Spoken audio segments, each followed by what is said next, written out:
कहते हैं जब प्रोफेशनल लाइफ रंग लाती है तो पर्सनल लाइफ थोड़ी फीकी पड़ जाती है। गलत, बस बैलेंस जरूरी है। जैसे एक्स्ट्रा लाल और एक्स्ट्रा तेज एक ही चिली पाउडर में हो सकते हैं। नेचुरल रेड और तीखेपन का परफेक्ट बैलेंस है सुरुचि तेजा लाल चिली पाउडर। खाने में हो रुचि तो घर लाइए सुरुचि। नमस्कार, बीकेबी टॉप 20 में आपका स्वागत है। आइए देखते हैं देश और दुनिया की टॉप 20 खबरें। न्यायमूर्ति एनवी रमन्ना देश के अगले मुख्य न्यायाधीश होंगे। राष्ट्रपति रामनाथ कोविंद ने इनके नाम पर मंजूरी दे दी है। बता दें कि मौजूदा मुख्य न्यायाधीश शरद बोबड़े ने अपना उत्तराधिकारी के तौर पर न्यायमूर्ति एनवी रमन्ना के नाम की सिफारिश की थी। सीजेआई बोबड़े 23 अप्रैल को रिटायर हो रहे हैं। 27 अगस्त 1957 को आंध्र प्रदेश के कृष्णा जिले के पोन्नावरम गांव में एक किसान परिवार में जन्मे न्यायमूर्ति रमन्ना ने 10 फरवरी 1983 से वकालत शुरू कर दी थी। न्यायमूर्ति एनवी रमन्ना ने विज्ञान और वकालत में स्नातक किया है। 27 जून 2000 को जस्टिस रमन्ना आंध्र प्रदेश के हाईकोर्ट के स्थायी जज के तौर पर नियुक्त हुए। न्यायमूर्ति नाथुलापति वेंकट रमन्ना को साल 2014 में सुप्रीम कोर्ट का जज नियुक्त किया गया था। हालांकि उनके कार्यकाल में 2 साल से भी कम का वक्त बचा है, क्योंकि जस्टिस रमन्ना 26 अगस्त 2022 को रिटायर होने वाले हैं। महाराष्ट्र में कोरोना की दूसरी लहर तथा 30 अप्रैल तक घोषित लॉकडाउन के बाद महाराष्ट्र में काम करने वाले उत्तर भारत के हजारों मजदूर फिर अपने गृहनगर लौटने लगे हैं। महाराष्ट्र से मजदूरों के लौटने से कई कंपनियों के प्रोडक्शंस और सप्लाई पर असर पड़ सकता है और इससे कई कंपनियों पर ताले लग सकते हैं। महाराष्ट्र से बड़ी संख्या में लोग अपने अपने घर लौट रहे हैं। उत्तर भारत की सभी ट्रेनों में इस वक्त सीट नहीं मिल रही है। भारतीय जनता पार्टी आज 6 अप्रैल को अपना 41वां स्थापना दिवस मना रही है। इस अवसर पर प्रधानमंत्री नरेंद्र मोदी ने पार्टी कार्यकर्ताओं को संबोधित करते हुए कहा कि भाजपा के 41 वर्ष इस बात के साक्षी है कि सेवा कैसे की जा सकती है और कार्यकर्ताओं के दम पर कैसे पार्टी आगे बढ़ती है। पीएम मोदी ने अपने विरोधियों को जवाब देते हुए कहा कि भाजपा सिर्फ चुनाव जीतने की मशीन नहीं है, भाजपा दिल जीतने का अभियान है, इसलिए हमें हर संप्रदाय का समर्थन मिल रहा है। महाराष्ट्र के गृह मंत्री अनिल देशमुख के इस्तीफे के बाद एनसीपी नेता दिलीप वलसे पाटिल को महाराष्ट्र का नया गृह मंत्री बनाया गया है।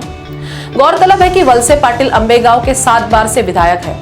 उन्होंने अपने राजनीतिक जीवन की शुरुआत राष्ट्रवादी कांग्रेस पार्टी के प्रमुख शरद पवार के निजी सहायक के रूप में की थी। मनसुख हिरेन हत्या मामले में मुख्य आरोपी सचिन वाजे को एनआईए की टीम ने कल रात सीएसटी स्टेशन लेकर गई। वहां केस से संबंधित एक सीन को रिक्रिएट किया गया। गौरतलब है कि सचिन वाजे ही वह शख्स है जिसके चलते महाराष्ट्र की राजनीति में हड़कंप मचा हुआ है। इंडियन मेडिकल एसोसिएशन ने प्रधानमंत्री नरेंद्र मोदी को चिट्ठी लिखी है और अपील की है कि वो तुरंत प्रभाव से वैक्सीनेशन ड्राइव की रफ्तार और बढ़ाए। इसके अलावा आईएमए ने कहा है कि 18 साल से ज्यादा उम्र के लोगों को वैक्सीन लगाने की अनुमति दे। कोरोना वायरस की दूसरी लहर के कारण पूरे भारत में मामले बढ़ रहे हैं, वहीं बॉलीवुड भी इससे प्रभावित हुआ है। आमिर खान, अक्षय कुमार, विकी कौशल, भूमि पेडनेकर, आलिया भट्ट, गोविंदा और रूपाली गांगुली ऐसे सेलेब्स हैं जिन्हें पिछले कुछ हफ्तों में पॉजिटिव पाया गया। केजरीवाल सरकार ने दिल्ली में कोरोना के बढ़ते मामलों को देखते हुए मंगलवार को शहर में 30 अप्रैल तक नाइट कर्फ्यू लगाने का फैसला लिया है। इस दौरान रात 10 बजे से सुबह 5 बजे तक कर्फ्यू लगा रहेगा। देश के 5 राज्यों में आज कड़ी सुरक्षा व्यवस्था के बीच मतदान हो रहा है। जिन राज्यों में आज वोट डाले जा रहे हैं उनमें तमिलनाडु, केरल, असम, पौंडीचेरी और पश्चिम बंगाल शामिल हैं। तमिलनाडु की सभी 234 विधानसभा सीटों पर आज मतदान हो रहा है। वहीं केरल में भी 140 सीटों पर आज एक साथ वोट डाले जा रहे हैं। पश्चिम बंगाल के हावड़ा के उलुबेरिया नॉर्थ में टीएमसी के एक नेता के घर से ईवीएम और वीवीपैट बरामद की गई है। इस घटना के बाद इलाके में तनाव फैल गया है। चुनाव आयोग ने इस मामले में आज एक अफसर को सस्पेंड कर दिया है। असम में हाफलोंग पोलिंग बूथ पर भी 1 अप्रैल को हुई दूसरे फेज की वोटिंग में गड़बड़ी का हैरान करने वाला मामला सामने आया है। इस बूथ पर कुल 90 वोटर है, लेकिन वोटों की संख्या 181 हो गई है। इस मामले में सेक्टर अधिकारी, पीठासीन अधिकारी और 4 कर्मचारियों को सस्पेंड किया है। पंजाब की रोपड़ जिले में बंद उत्तर प्रदेश के बाहुबली विधायक मुख्तार अंसारी की आज बांदा जेल में 26 माह बाद वापसी होगी। इसी बीच मुख्तार अंसारी की पत्नी आफशा अंसारी ने सुप्रीम कोर्ट में याचिका लगाकर अपने पति का विकास दुबे जैसा हश्र होने की आशंका जताई है। दिल्ली के पंजाबी बाग इलाके में निर्माणाधीन पुल का एक हिस्सा आज सुबह गिरा। मलबे में एक मजदूर के फंसे होने की आशंका है। फिलहाल दमकल की 2 गाड़ियां राहत कार्य में लगी हुई है। विश्व बैंक के अध्यक्ष डेविड मालपास ने महाराष्ट्र के पुणे की सीरम इंस्टीट्यूट की जमकर तारीफ की है। उन्होंने कहा कि भारत सौभाग्यशाली है कि उनके पास सीरम जैसा टीकों का निर्माता है। गौरतलब है कि स्वयं प्रधानमंत्री नरेंद्र मोदी ने पुणे जाकर सीरम इंस्टीट्यूट को भेंट दी थी। नाइजीरिया में हमलावरों ने एक जेल पर निशाना साधते हुए रात भर हमले किए।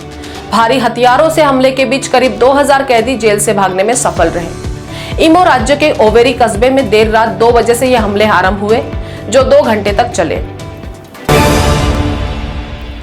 अमेरिका की एक अदालत ने पाकिस्तानी मूल के कनाडाई कारोबारी और 2008 में मुंबई में हुए आतंकवादी हमले में वांछित तहव्वुर राणा के प्रत्यार्पण की सुनवाई 24 जून तक के लिए टाल दी है। इसी बीच राणा के वकील ने एक अलग अर्जी में राणा के भारत प्रत्यार्पण का विरोध किया है। तो टॉप 20 के खबरों में आज इतना ही। आपसे फिर मुलाकात होगी, तब तक बने रहिए बीकेबी न्यूज के साथ। नमस्कार।